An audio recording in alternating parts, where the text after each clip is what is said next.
Hey, this is Shelby. Let's talk about books that I read in January.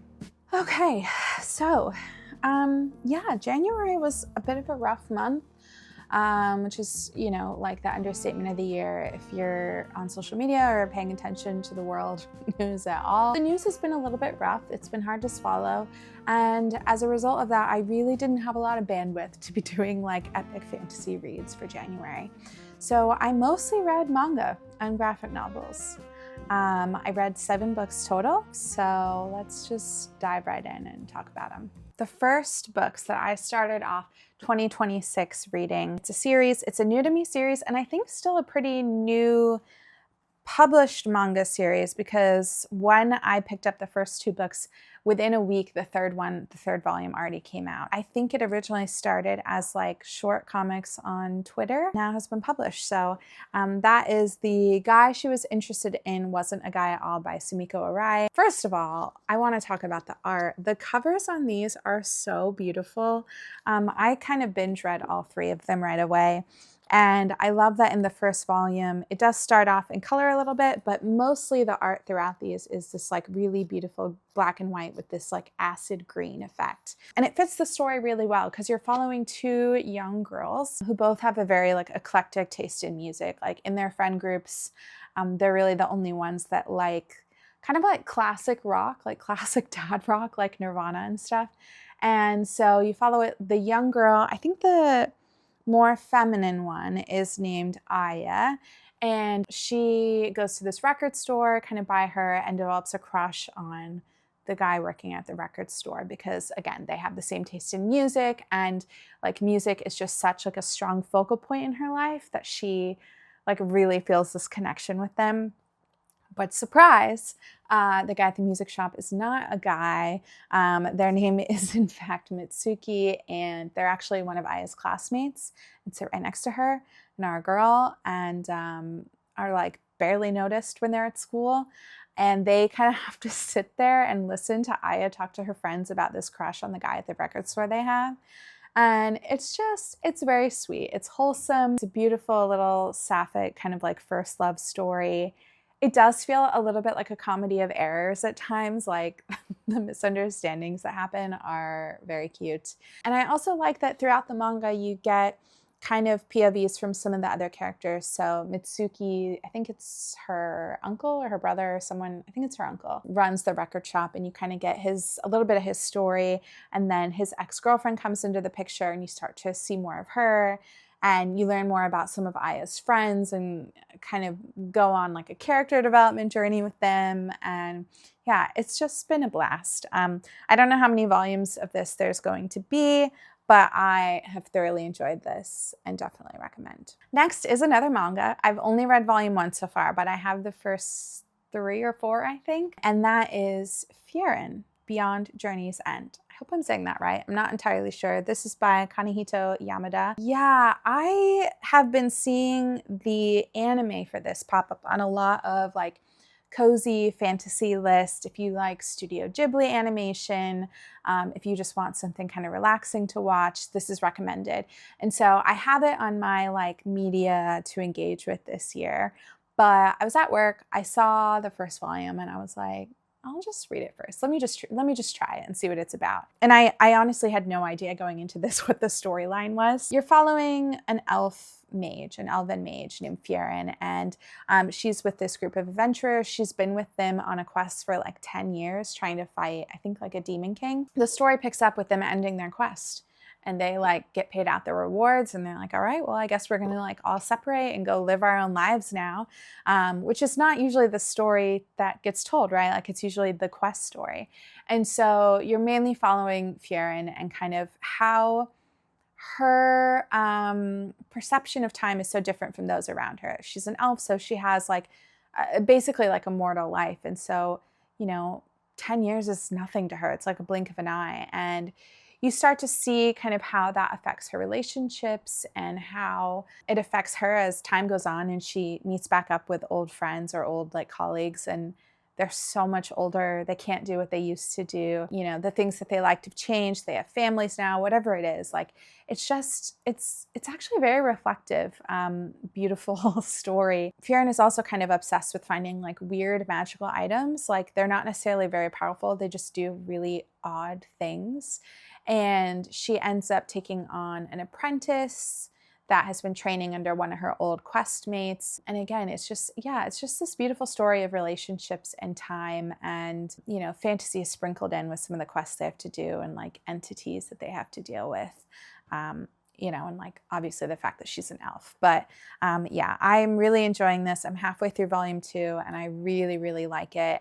I definitely want to watch the anime this spring. Next, I read in January, Rune, The Tale of the Obsidian Maze. This is book 2 in the Rune series by Carlos Sanchez. I've talked about this in a prior, I think a TikTok, but first of all, just gorgeous art. Like, the primary color scheme throughout this is my favorite. I'm kind of obsessed with it. For the art alone, like, read this. This is a middle grade, like 9 to 12 graphic novel. And you're following a young girl. Ooh, I forget her name. Yeah, Chiri and Dai. Her friend is Dai. Chiri is deaf, and so one really cool thing about this book is that you get to see her sign throughout, and you actually, like, you know, there's arrows that kind of indicate like how she's signing and moving her hands. Just some like cool inclusivity that I haven't really seen in a book before. We're following her and her friend in the first book, and they end up getting lost in a forest after escaping from some bullies where they live, and walk through an area, and suddenly they're kind of in a different world. And things are not as they seem. They have to escape. There's like crazy high stakes going on, and they kind of Chiri ends up finding out that she has some magic and some ability that's kind of tied to her signing. And yeah, it's fun. Book 1 was a good adventure. It left on a cliffhanger. So I picked up book 2. It has, if you can see, some really cool like holographic foiling on the cover. There's kind of a new character that gets added to their group on the quest in this book that I actually really enjoyed following, and I kind of hope we get more of in book 3. So yeah, that is Rune. So the 2 like physical novels that I actually did read in January are both YA fantasy, and that is The Secrets of the Nile duology by Isabel Ibanez, What the River Knows, and Where the Library Hides.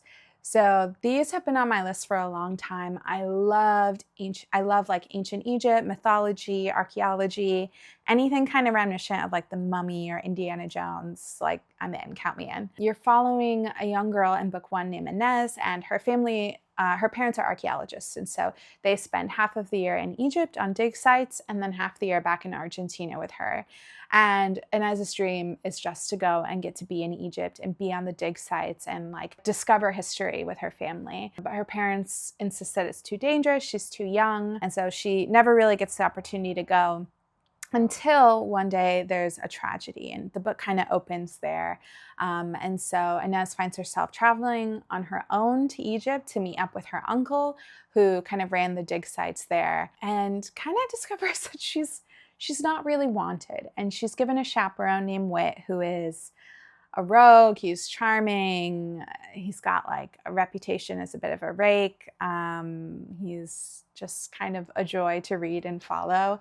And he's constantly infuriated by Inez because she's headstrong, she's stubborn, she does whatever she wants, and she is there to kind of uncover the secrets of what happened in this tragedy. Getting a little bit of like Cleopatra's tomb investigation in this first book, and in the second book you're looking into the Library of Alexandria. So I don't really want to talk about the second book too much because it'll spoil what happens in book 1, but I will say book 1 is fantastic, and I almost want to tell you to stop there because I feel like book 2 went off the rails a little bit. Yeah, I almost felt like I was reading a telenovela at certain points. Like, there were so many dramatic reveals that kept happening that I was just like, okay, surely all of these things can't be true. So yeah, there were a lot of like twists and turns and things that were revealed that I was just kind of like, I'm not sure this really added to the story.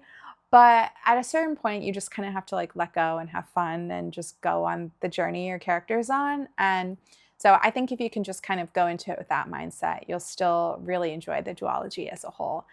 So I still definitely recommend. that is the 7 books that I read in January. I also read a couple other stories that I'm in the middle of right now and hoping to wrap up for February. So I did just want to point those out, just talk about them, just because it sounds fun. So the first one I read about half of in January is The Strength of the Few by James Islington. This book is gigantic. I truly can't tell you anything this book is about until you've read book 1 all the way through, because it immediately picks up with spoilers. But you are following 3 different POVs in this story. Wow, the settings in this, the plot lines, the way that things come together, all the different characters that you meet and engage with. I really kind of feel like this is a fantasy masterclass. Like, I think this was done so well. There's a ton of political intrigue. There's really interesting magic that you're delving into. In book 1, you're introduced to the idea of will and how it's kind of harnessed from lower caste people and used to feed people higher up in the line. And it's just expanded on so interestingly. And I think book 2 is like an incredible character study of our main character, Viz. If you haven't read book 1, this is a Roman-inspired fantasy following a young boy named Viz who ends up going to like a military academy. And, you know, like the person that kind of takes him in and has him go to school has an agenda that they want him to investigate with his brother's death. But then, like, the principal of the school wants to use Viz for his own gains, and other groups, rebel groups, come in and want to use him. And it's just like this kind of interweaving of many, many different things happening. And Viz is at the center of all of it. And yeah, it's a fantastic fantasy book. I forget which year it came out, but whenever it came out and I read it, it was one of my favorites of the year. And I think Strength of the Few is going to be a favorite for this year because, yeah, it's kind of amazing. The other book I'm in the middle of, much less so. I've really just started. I'm 25 pages in. So I don't know that I'll finish this in February, but that is Red Seas Under Red Skies by Scott Lynch. So this is book 2 in the Gentleman Bastard series. The Lies of Locke Mora is book 1, just over here somewhere. I read that book for the first time last year and had such a fun time. So many twists and turns, so chaotic, amazing banter, a really unique fantasy setting in this like Venetian-inspired world. And I really loved it. So I'm finally moving on to book 2. My partner told me this is their favorite book in the series so far. So I'm really excited. And even I'm only 25 pages in, and Locke is literally already up to new shenanigans and like getting himself in trouble. So yeah, just a fun read. I'm excited to carry on with this one. I'm hoping once I finish Strength of the Few that I'll have a little bit more bandwidth to like move into this one more seriously. And that is about it for my January reads. I am also in the middle of like 7 different nonfiction audiobooks. I'm trying out audio for nonfiction because I have a really hard time getting through the physical books. And I always think, God, I wish this was a podcast. And then I realized that audiobooks are a thing. So I've been listening to quite a few audiobooks, mostly around just like the current state of our world, environmentalism, capitalism, again, just like very joyous topics. But I'm not super deep into any of them. I couldn't really commit to anything in January. I'll probably talk about this in a future video and in the audio experiences, but that is it. That's everything for Jan. I hope I have a little bit of a more substantial reading month for February. But yeah, let me know what you're reading. If you've read any of these and liked them, please let me know. If you have other manga recommendations based on the kind of ones I talked about here, please let me know. I used to read manga all the time and really loved it, and I haven't picked one up in years outside of Witch Hat Atelier, which is like outstanding, best in class. But yeah, if you have other recommendations, let me know.